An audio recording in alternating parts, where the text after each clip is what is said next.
What if the place meant to heal became the place where everything fell apart? Welcome to a channel where silence hides secrets and respectability masks betrayal. Here, hospital rooms turn into battlefields, marriages collapse under the weight of lies, and the truth waits patiently for the perfect moment to strike. These are stories where control is enforced through fear, where love is used as a weapon, and where humiliation becomes power. Until it doesn't. You'll hear real feeling stories of financial betrayal, hidden affairs, and marriages built on deception. Stories where endurance is mistaken for weakness, but patience becomes strategy. And when justice finally arrives, it doesn't come through violence, it comes through exposure, in front of doctors, police, and family. If you're drawn to raw emotions, shocking revelations, and revenge served through truth, you're exactly where you belong. What if the place meant to heal became the place where everything fell apart? Welcome to a channel where silence hides secrets and respectability masks betrayal. Here, hospital rooms turn into battlefields, marriages collapse under the weight of lies, and the truth waits patiently for the perfect moment to strike. These are stories where control is enforced through fear, where love is used as a weapon, and where humiliation becomes power, until it doesn't. You'll hear real feeling stories of financial betrayal, hidden affairs, and marriages built on deception. Stories where endurance is mistaken for weakness, but patience becomes strategy. And when justice finally arrives, it doesn't come through violence, it comes through exposure in front of doctors, police, and family. If you're drawn to raw emotions, shocking revelations, and revenge served through truth, you're exactly where you belong. The hospital room was supposed to be quiet, a place where voices softened and fear stayed hidden behind curtains. Instead, it became a stage, white walls, blinking monitors, and an audience that never asked to be part of it. He stood there like he owned the place, shoulders squared, voice raised just enough so the hallway could hear. Every word was meant to remind who held power and who was expected to obey. "Start talking," he demanded, as if silence were a crime. The tone wasn't worry or concern, it was accusation, control. Years of practiced intimidation wrapped in the excuse of family. When the slap came, it echoed off metal rails and tile floors, sharp and humiliating. A nurse froze at the doorway, another patient's curtain rustled. No one said a word, but everyone saw. That was the point. Public humiliation had always been his favorite weapon. At home, behind closed doors, it came in whispers and threats. Here, under fluorescent lights, it came loudly. He wanted witnesses. He wanted shame to do the work fear once did. What he didn't expect was how quickly that same room would turn against him.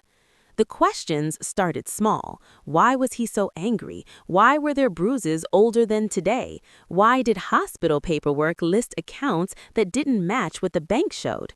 His voice grew louder as control slipped, each shout exposing cracks in the image he'd built so carefully.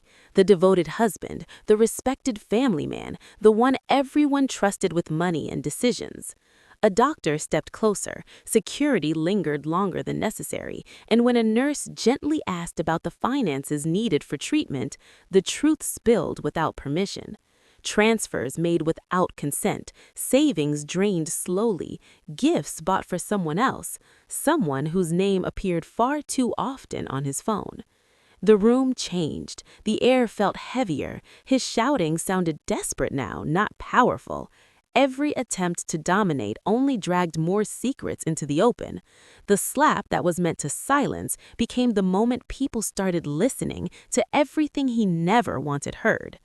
By the time security escorted him out, the humiliation belonged to him, and the hospital finally felt quiet again. The rage never came out of nowhere. It always arrived after a lie was close to being uncovered. In the hospital room, watching that anger spill over, everything finally made sense. The shouting, the threats, the obsession with control. It wasn't about family or concern. It was about protecting a carefully polished life that was rotting underneath. The marriage everyone admired had been staged from the beginning. Smiles at gatherings, public prayers, generous gestures that made him look respectable. Behind closed doors, there were locked phones, late-night business trips, and bank statements that never quite added up. Questions were met with accusations. Doubt was framed as disloyalty. Silence was demanded and enforced. It started with money disappearing in small amounts, just enough to question personal memory. Then larger withdrawals followed, explained away as investments or emergencies that never existed. Documents were signed without permission. Names appeared on statements that didn't belong there.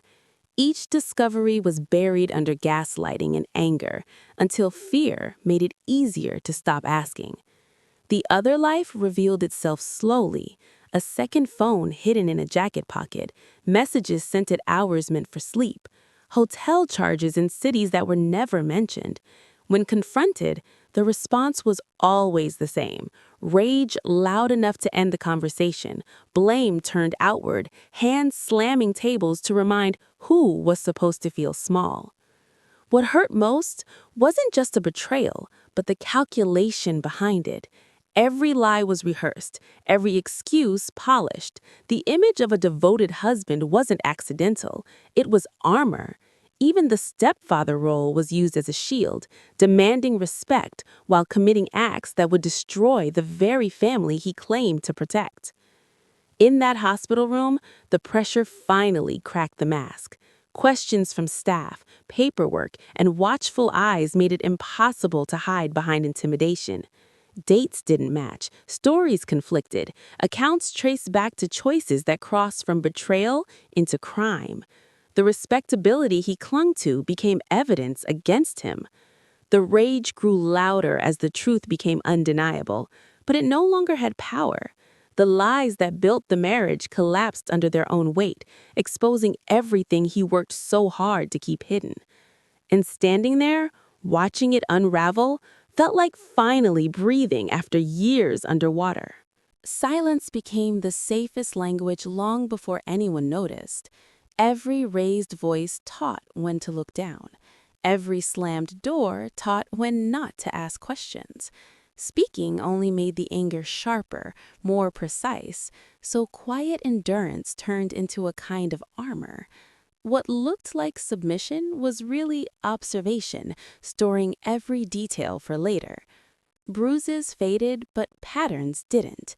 Money vanished in cycles, lies repeated with slight changes, as if rehearsed too often to remember the original version. Late nights followed by forced tenderness, apologies that arrived only after something was needed. The abuse wasn't constant, it was calculated, arriving just often enough to keep fear alive. Patience grew out of necessity. Proof mattered more than pain. Bank statements were memorized before being hidden away. Screens were photographed when no one was watching. Names were written down and cross-checked. Dates compared, timelines quietly rebuilt. Every insult bought time. Every swallowed response allowed another piece of truth to surface. The husband believed silence meant defeat, believed compliance meant control had worked. Rage softened into carelessness. Phones were left unattended, passwords reused, stories grew sloppy. Confidence turned into arrogance, and arrogance left fingerprints everywhere. The hospital became the perfect place for the truth to breathe. Too many forms, too many witnesses, too many people trained to notice what didn't belong. The patients paid off there, under bright lights where intimidation only attracted attention. When questions came, answers were ready. Not shouted, not emotional, just undeniable. Financial abuse surfaced first, accounts linked without consent, transfers traced back to secret purchases and unfamiliar addresses. Then the other betrayal followed, exposed through messages that contradicted years of denial. Each revelation landed harder because it came without drama, without pleading, without fear. The slap, meant to reassert dominance, only accelerated the collapse. Staff stepped closer, security lingered. The quiet strategy turned public, and the power dynamic reversed. The man who thrived on silencing others found himself surrounded by people who listened very carefully. Enduring in silence had never been about weakness. It was about choosing the moment when truth would do more damage than any raised hand ever could. And when that moment arrived, there was nothing left for him to say. Violence had already taken enough, so justice needed a different shape. The hospital room offered it without asking. Bright lights, open doors, and too many people to intimidate at once. What had always been hidden behind closed walls suddenly sat in plain view, and that alone began to unravel everything. Doctors moved in and out, focused on charts and vitals, unaware at first that they were witnessing the collapse of a carefully guarded image. The shouting tried to reclaim control, but it only drew attention. Nurses paused longer than necessary. Security glanced in more than once. Every raised voice made the room feel smaller for him and larger for everyone else. The husband had spent years perfecting respectability, community events, firm handshakes, a reputation built on generosity and moral authority. No one questioned the man who donated loudly and prayed publicly. No one looked too closely at where the money came from or where it went. No one asked why accounts were never shared or why financial decisions were always urgent and unquestionable. That changed when paperwork began circulating. Forms demanded transparency. Billing required verification. Names appeared that didn't belong. Transfers pointed to places never mentioned at home. When a doctor calmly asked for clarification, the answer came out wrong. Dates mismatched, explanations conflicted, and irritation turned into panic. Police were called under the pretense of keeping things calm. Family arrived expecting concern and unity, only to walk into tension thick enough to taste. Messages were read aloud for verification. Photos surfaced. Affairs denied for years stood undeniable on a glowing screen. The devoted husband image cracked as easily as glass under pressure. There was no need to strike back, no need to raise a hand or a voice.